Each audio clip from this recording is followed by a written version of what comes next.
Outside the window, a blizzard is blowing. The wind howls, penetrating every crevice. The walls of the hut are smeared with clay. The thatched roof barely holds heat, and the earthen floor is cold to the feet. Inside, the sparse firelight casts dancing shadows. It seems that life has stopped, but in reality, it continues slowly, exhaustingly, with each passing minute testing for strength. Every breath, every piece of bread is already a small victory. Outside the hut, a silent but relentless threat awaits. Medieval winter. Winter is not just cold and snow. For the English peasant, this is a test of endurance, hunger, disease, and a constant fear of the unknown. How could you survive months of cold weather when supplies are scarce and help is nowhere to be found? What do you think was the most terrible thing for a peasant when frost came and everything around was covered with snow? Watch this video to the end, and you will learn 10 amazing and sometimes cruel facts about how ordinary people of medieval England survived the harshest seasons, relying on their endurance, community, and primitive instincts.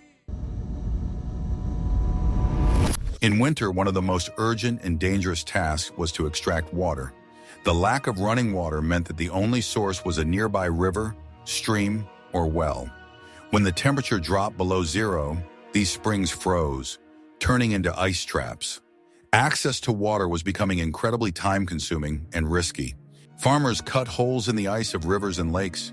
This work required effort and caution, because the thin ice could easily break, sending a person into the icy water, which in winter conditions often meant imminent death from hypothermia.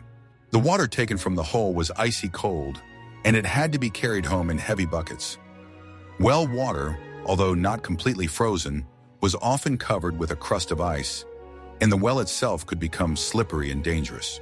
The brought water was used very sparingly. It was primarily used for drinking and cooking. There was little talk of laundry or personal hygiene in the broadest sense. Washing of the face and hands, if it happened, was rare and superficial because every drop of water counted. Meltwater produced from snow or ice could be used, but it was often contaminated, which contributed to the spread of diseases. Winter water scarcity worsened hygiene problems, which in turn led to an increase in infections. Thirst and cold were constant companions, and every sip of water obtained with such difficulty was perceived as a real treasure. This daily battle for basic necessities was one of the most grueling aspects of winter survival. Under these conditions, each approach to a river or well was not just a chore, but a feat involving a risk to life. The dawn, often still dark, lit up the figures of women bending over the ice holes, their hands red from the cold, and their breath steaming. Heavy wooden buckets filled with scalding cold water seemed too heavy to carry as they were carried along the slippery paths back to their homes. The road home was no less dangerous. One awkward movement could lead to a fall, loss of precious water, and even injury. In addition, the water quality left much to be desired. Rivers and streams often served not only as a source of drinking water, but also as a place for dumping waste. The melting snow in the spring took with it dirt and sewage from all over the area, right into the springs from which people drank. The lack of knowledge about microbes and sanitary regulations made this water a breeding ground for diseases. Children, especially vulnerable ones, often suffered from intestinal disorders.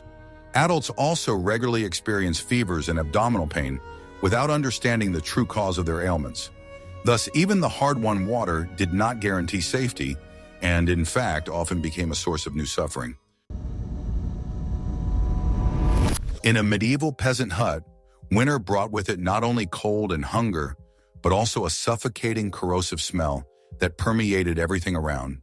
This smell was a mixture of many sources and was an integral part of winter life.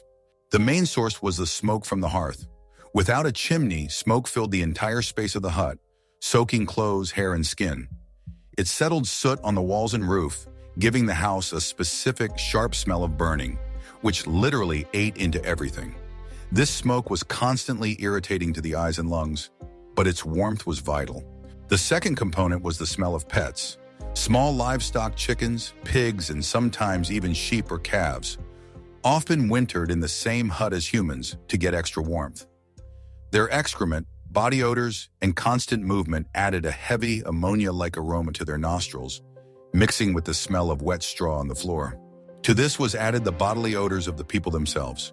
Due to the lack of water and soap, as well as the need to wear clothes for a long time, without frequent washing, the bodies of peasants were covered with sweat, dirt, and natural secretions. The lack of ventilation in enclosed areas caused these odors to accumulate and become very strong, especially towards the end of winter. The smell wasn't just an unpleasant sensation, it was an indicator of lack of hygiene, a source of discomfort, and, more importantly, a contributor to the spread of disease. In such an environment, parasites easily multiplied, and pathogens found ideal conditions for survival. This constant, heavy smell was one of the most unpleasant and depressing aspects of medieval winter, constantly reminding one of the harsh living conditions. The winter months turned the house into a kind of capsule, where smells superimposed on each other, creating an unbearable atmosphere. The specific aroma that permeated the walls and utensils was always associated with winter. Imagine a morning when the acrid smoke from a newly lit fire stings your eyes and brings tears to your eyes.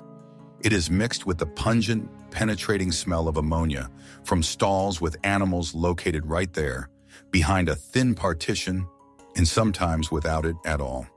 Then there's a peculiar, musty smell of unwashed clothes soaked in sweat, soot, and dampness. All this created a dense, almost tangible veil that did not disappear anywhere.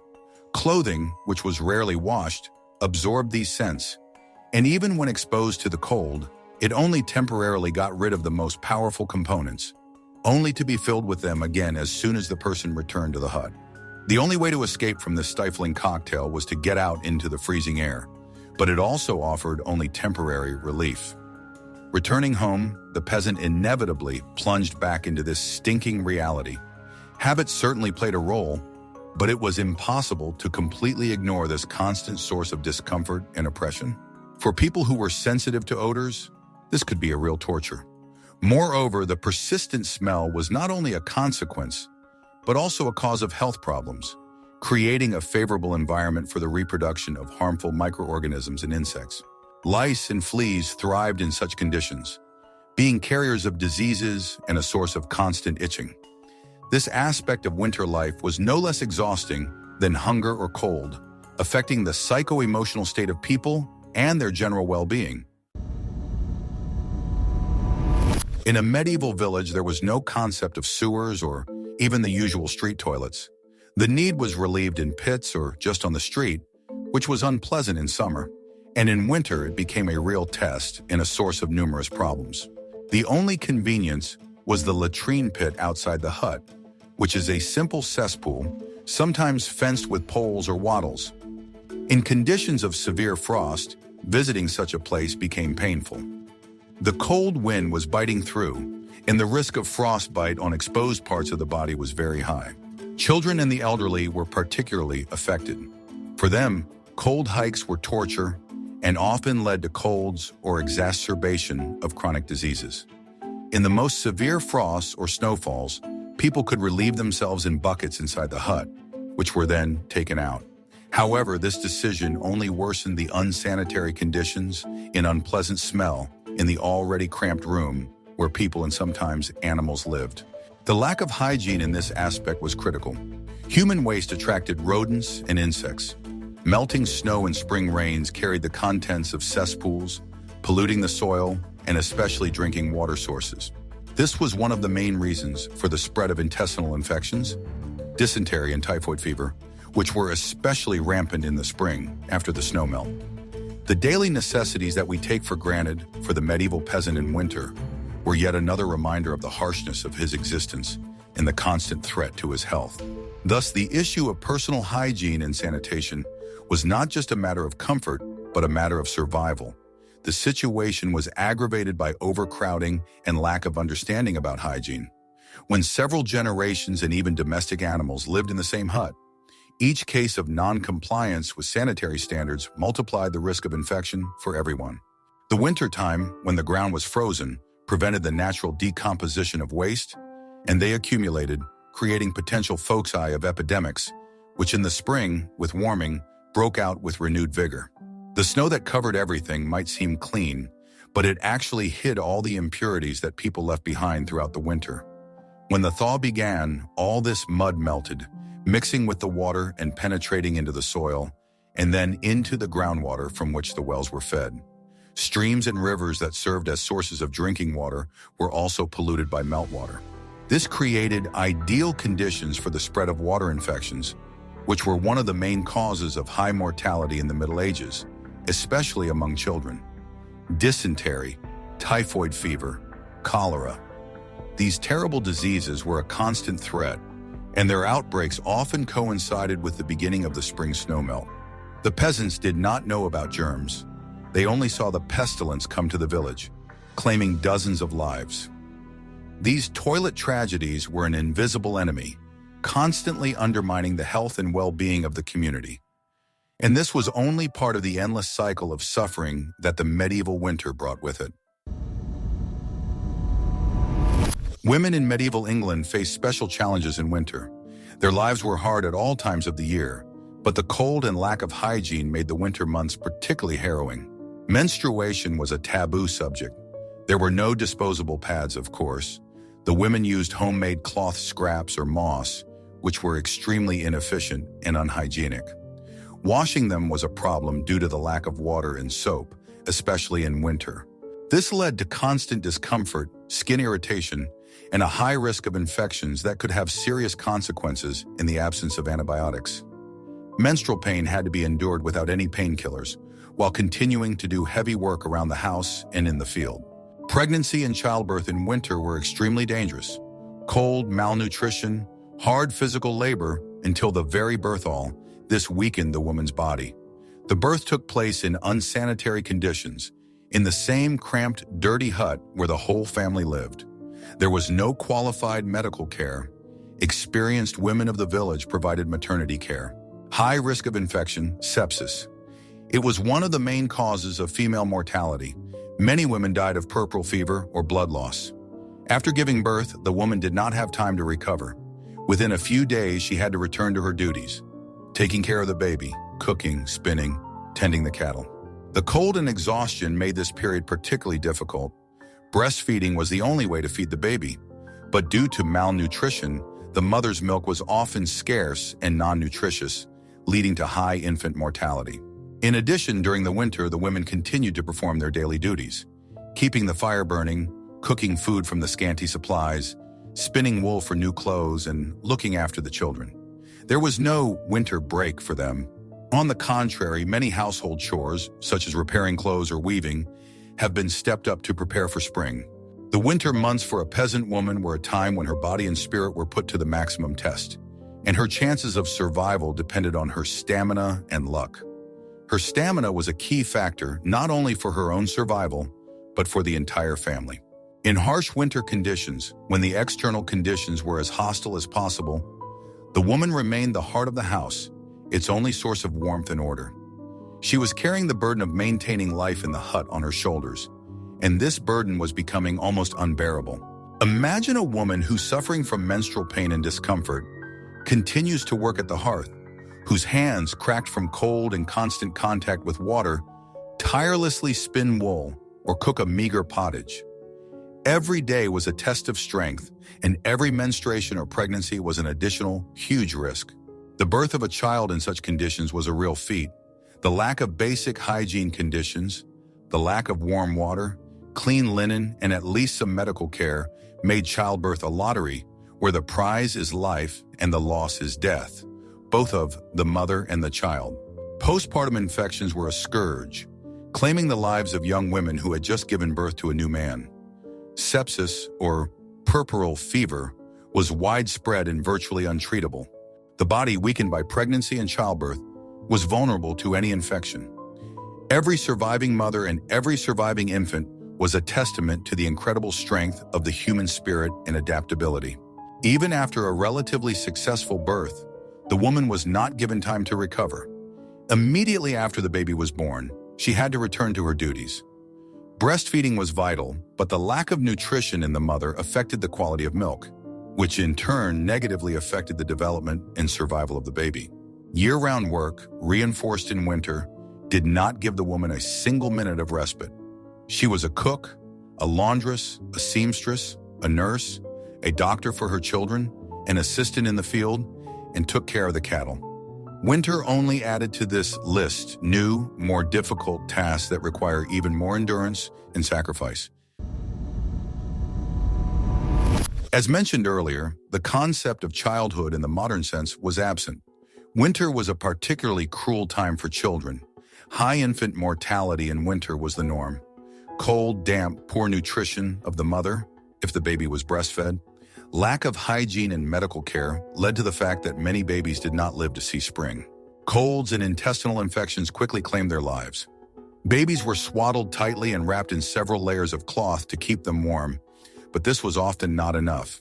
Children who survived infancy began to perform winter work as early as 5-7 years old. The girls helped their mothers by spinning wool, carrying water, often from a frozen well or river, caring for their younger siblings, gathering firewood, and helping them prepare food. The boys took care of the cattle, which were kept in the same conditions as people, repaired tools, and helped carry fuel. Cold and malnutrition affected their physical development. Children were susceptible to frostbite, fingers and toes, ears, nose. Their immune systems were weakened, and they often suffered from chronic illnesses such as rickets, due to a lack of vitamin D or scurvy. Neither of them had warm shoes, and they often walked barefoot or in light clogs, even in the snow. Winter games were associated with survival, modeling snow figures, sledding, but they were often imitative in nature, reproducing adult activities.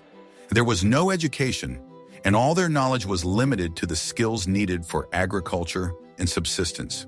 Discipline was severe, and physical punishment was the norm. Children had to be obedient and hardworking, otherwise they would face harsh measures. Early marriages during adolescence, especially in the winter, were commonplace to preserve the labor force and provide a special favor to the family. Thus, the medieval peasant's childhood was not a period of carelessness, but a time of rapid, brutal maturation, hard work, and constant struggle to survive in a world that made no allowances for age or innocence. Breaking children before they even became adults and condemning them to a short and hard life of deprivation and devoid of any joy or opportunity. Their small bodies were forced to face enormous challenges, and their future was determined by the harsh reality of peasant life. Winter exposed all the vulnerability of the child's body. Infants whose thermoregulation was not yet perfect died from hypothermia, even being near a warm hearth. The dampness, drafts, and meager nutrition provided through the breast milk of an emaciated mother made them extremely susceptible to any infection. Infant mortality during the winter months could reach catastrophic proportions, turning each year into a kind of natural selection. Those who survived were aware of their role in the struggle for existence from an early age. Children were not just family members, but part of the workforce, and their contribution was vital to the survival of the entire family. Small hands performed tasks that were too much for a modern child to handle, carrying heavy buckets, cleaning stalls, and gathering scant firewood in the frozen forest.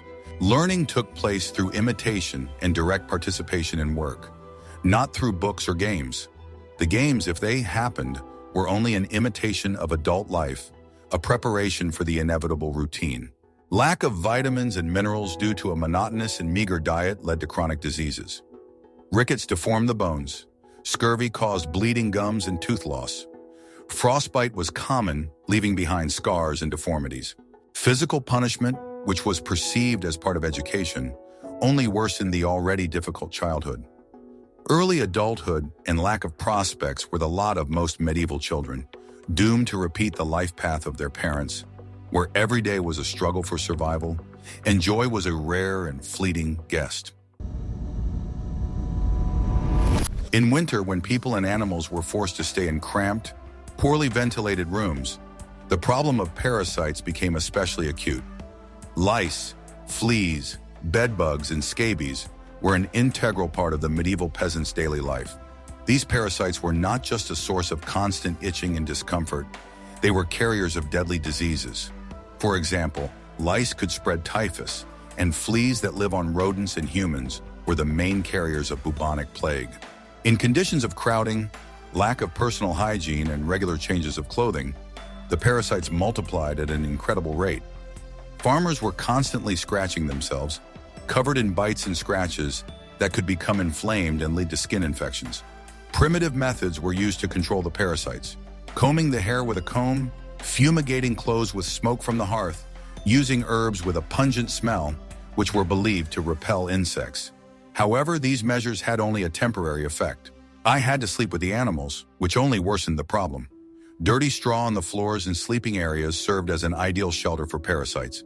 The lack of understanding of the causal relationship between hygiene and disease meant that farmers in Osprey perceived parasites as an unavoidable evil. This constant battle with an invisible enemy, resulting in physical suffering and the spread of deadly epidemics, was another aspect of the harsh winter reality. The itching was constant, and the threat of disease was omnipresent, making every touch of the parasite potentially fatal. The winter period was the peak of activity for parasites.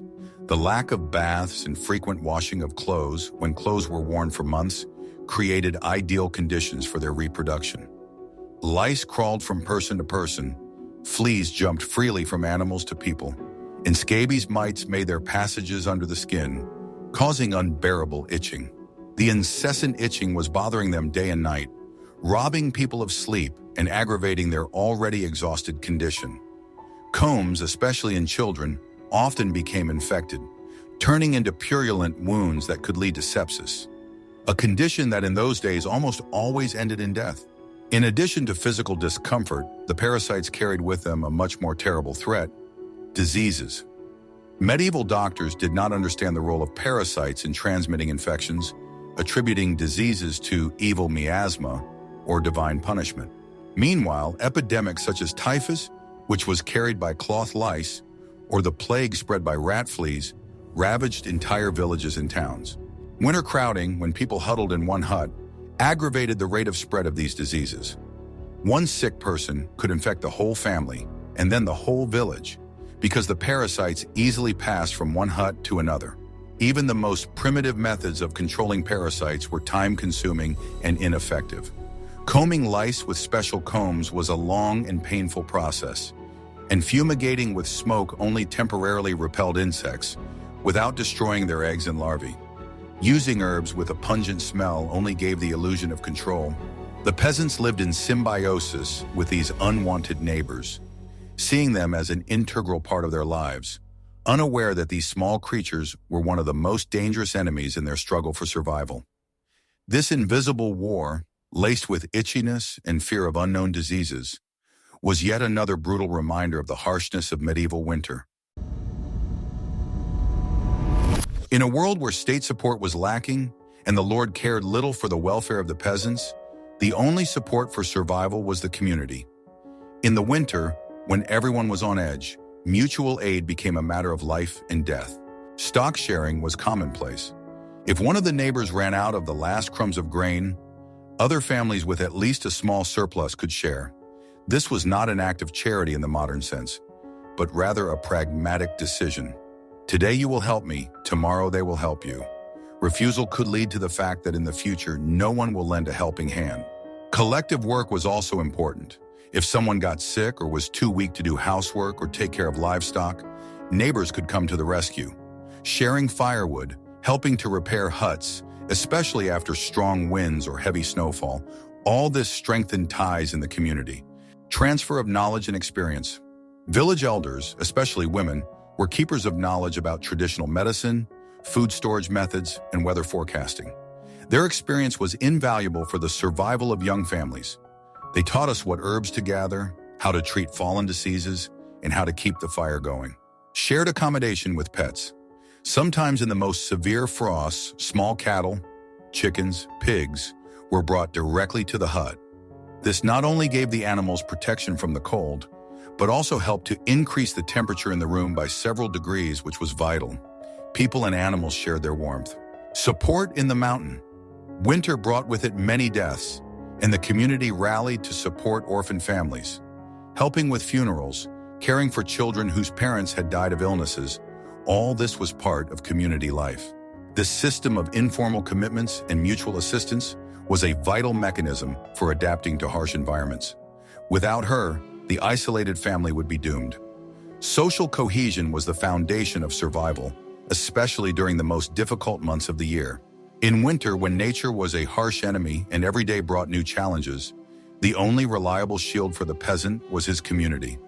The state was far away and had little interest in the fate of ordinary farmers, and the landowner saw in them only a source of income, nothing more. Therefore, each family realized that without the support of their neighbors, their chances of survival were rapidly approaching zero. This deep-rooted interdependence has shaped a particular way of life, where individual interests often take a back seat to collective well-being. The principle of, "Today I will help you, tomorrow you will help me," was an unwritten law that governed everyday relationships.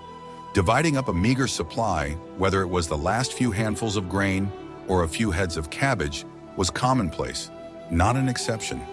This was not pure altruism, but rather a form of collective insurance. Knowing that you wouldn't be left alone in case of trouble was a huge moral support and incentive for mutual assistance. Refusing to help a neighbor in need was tantamount to signing a sentence for future isolation, which was unthinkable in the harsh winter conditions. Collective work became especially noticeable when one of the members of the community was out of action due to illness or injury. The entire village, whether it was women or men, united to do the necessary work, to prepare firewood, repair a leaky roof, or take care of livestock. These actions not only ensured the survival of a particular family, but also strengthened social ties, creating a sense of unity and community. The transfer of experience and knowledge from the older generation to the younger was also vital. Grandparents shared their wisdom accumulated over the years. How to recognize medicinal herbs under snow, how to store vegetables properly so that they don't freeze, or how to use natural indicators to predict the weather. This knowledge was the only science available to the peasants. Even cohabitation with cattle, which today seems savage, was a manifestation of this communal survival strategy. The animals provided not only meat, milk, or wool, but also warmth, which was priceless on frosty nights. This human-animal symbiosis was another level of adaptation to extreme conditions. And of course, in moments of grief, when the winter took lives, the community became a support for those who remained. Helping to organize funerals, supporting orphan children, and sharing work were all expressions of deep solidarity. Without this complex but effective system of mutual aid, medieval peasants probably would not have been able to survive countless harsh winters. In the face of constant fear of hunger, cold, disease, and the tyranny of the Lord, religion and superstition were not just a part of everyday life for the medieval peasant, but a vital support for the spirit. The church played a central role in the life of the community, especially Zimoy. Prayers and rituals were an integral part of every day. The peasants prayed for a good harvest, for protection from diseases, for salvation from hunger and cold. In winter, when the danger was especially great, the number of prayers increased. It was believed that troubles were sent for sins, and only sincere faith can propitiate God. Patron saints were especially revered. Each saint was responsible for something different. Saint Sebastian for the plague, Saint Anthony for fire and cattle plague, and Saint Agatha for fires. The peasants turned to them with specific requests, believing in their intercession. Posts and holidays structured the year. Winter fasts, such as Advent, before Christmas, and Lent, before Easter, were particularly severe, which further depleted the body, but was considered necessary for the salvation of the soul. Christmas and other winter holidays were short respites, filled with hope for the arrival of spring and the rebirth of life. Superstition was closely intertwined with faith. The peasants believed in evil spirits, witches, elves, and brownies that could both harm and help. To propitiate them, various rites were performed and amulets were used. For example, protecting livestock from evil forces, fumigating houses, and using amulets. The belief in witchcraft was strong. If there were unexplained disasters, crop failures, livestock deaths, sudden illnesses, the blame was often blamed on witches or curses.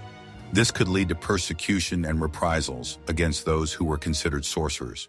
The church also served as a social center of sorts. In winter, when there was no work in the fields and travel was dangerous, church services were one of the few places where the whole village could gather, exchange news, and get some comfort and hope.